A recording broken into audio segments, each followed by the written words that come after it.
So with that, Adam Galinsky, I'm very happy to introduce Adam. He is the Vikram S. Pandit Professor of Business and the Chair of the Management Division at the Columbia Business School.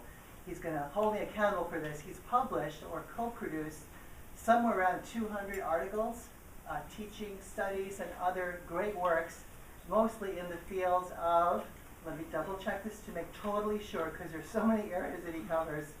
Oh gosh, I would say it's management and psychology. Yes, correct. We rehearsed. All right, so with that, this book is the basis of this talk today. It's amazing. I'm so glad you all have a copy of it. And it's been widely praised as a fascinating voyage through the science of cooperation and competition. And I'll add that it's filled with captivating stories. So I hope you enjoy it. With that, please join me in welcoming Adam Galinsky. It is a real privilege and pleasure to be here. I first met Tony back in November, and we did a little interview, and Tony was one of the best interviewers I've had. He had read the book carefully, so thoughtful, thought of a lot of great questions, some of which sort of percolated new research ideas in my own head. And to start off, I want to just give you a little puzzle. I want to show you a little scene. This is a scene outside of a Walmart in upstate New York about 7 or 8 years ago.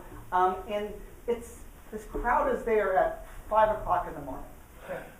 So I just want to sort of, what would lead a group of individuals to coalesce at 5 o'clock in the morning out of a Walmart? Well, what really motivated them was a couple of very scarce items.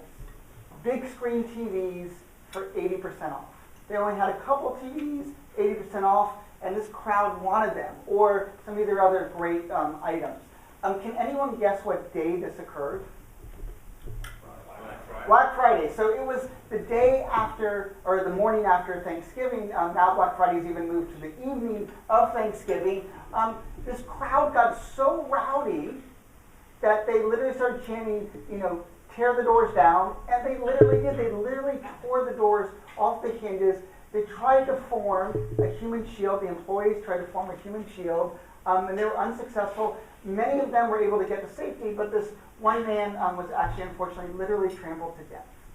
And I think what's most shocking is that this competitive spirit, which led to literally a trampling like the bulls in Pamplona, occurred just shortly after what is many people consider a most cooperative holiday that exists. Its origins are about taking a group of people who were competitive, the Native Americans and the early settlers, and forming cooperation. But it's often the most cooperative holiday because friends and family travel many miles to come together. And so we can see how very quickly, almost in the blink of an eye, we can go from cooperation to competition. Now, it turns out we can also go from competition to cooperation surprisingly quickly, too. If I were to ask you, what's the one country in the world that trusts America most? That is, you ask citizens of this country, do you trust America? They're highest. And they're one of our biggest foes many years ago. Can anyone think who it is? UK. Not UK. We'll look closer in time to our foes. It's Japan, which is so shocking given that not only they bomb us, but we firebomb them 60 times, their cities, and drop the only 2 nuclear bombs that have ever been released on humanity. Yet, by January 25th, 1951, we formed cooperative business relationships, and since 1960, we've had a pact of mutual cooperation. So what we see in these 2 examples, from Thanksgiving to Black Friday, from a nuclear bomb to a pact of peace and agreement, we can see how quickly we can go from cooperation to competition. But I want to push this theme even a little bit deeper and to say that, in fact, every relationship that we have is characterized by both of these forces simultaneously. Raise your hand if you have kids. Maybe you have kids. Well, there's nothing more cooperative than raising a child together. The child gets born, they're in your care, they're dependent on you. Usually a mother and a father come together to care for that child. But what happens at 3 o'clock in the morning? Well, now these mothers and fathers fight fiercely for sleep. Or how many of you in this room have siblings? So raise your hand if you have siblings. So siblings, we have sibling love. And this isn't just something that's true for humans, it's also true for animals. This is ground squirrels. What a ground squirrel does, if they see one of its members of its group near a predator, they will make a loud call, ah! And the predator will turn its head to look at them. Now, of course, when they make this call, they're protecting their group member, but they're putting themselves at risk.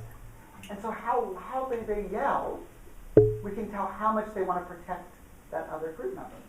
Well, who do they yell for the loudest? Their siblings. Now, but some of you may remember some of this situation with your siblings, right? These fierce rivalries that we have with them. Is there anyone in the room who's a twin? Are there any twins in the room? I'm actually a twin myself. It turns out twins fight for resources in the womb. My brother kicked my butt. He was 50% larger than I was when we were born, right? So we see this.